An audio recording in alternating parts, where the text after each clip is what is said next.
Okay. तर मला एक सांग, दर्श, तुला हे जे काउन्सिलिंग झालंय कसं वाटलं मित्र तुला? मस्त वाटलं. काय काय गोष्टी क्लिअर झाल्या तुला?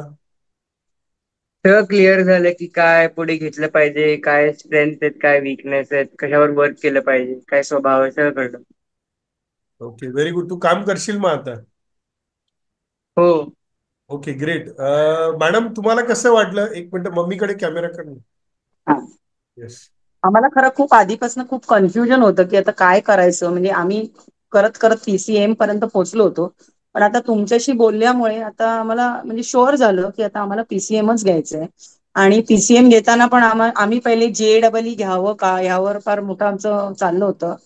आणि बऱ्याच जणांनी सांगितलं की घ्यायला पाहिजे वगैरे, पण मग आता तुमच्याशी बोलून आम्हाला असं वाटलं की आम्ही फक्त एमएससी सीईटी साठी प्रिपेअर केलेलं जास्त बरं पडेल. आणि कॉमर्स आता आम्हाला ठरलंय की नाहीच घ्यायचं, कारण का तेही एक मोठं कन्फ्युजन होतं, कारण का तो स्पोर्ट्स पर्सन पण आहे पण त्याचं सायन्स पण चांगलं होत आहे.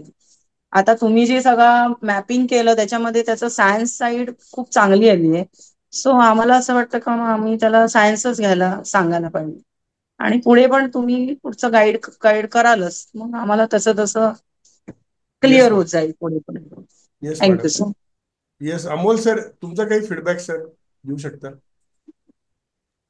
No, good session, Zala. I think it was a good session. Very informative, right? And yeah, there's some direction ji amala मिळाली, which is very good, right? And I think that's about it. Maybe we can connect again. Short, right मध्ये sir. I'll keep short and thank you, sir. Yes sir, thank you. Thank you sir.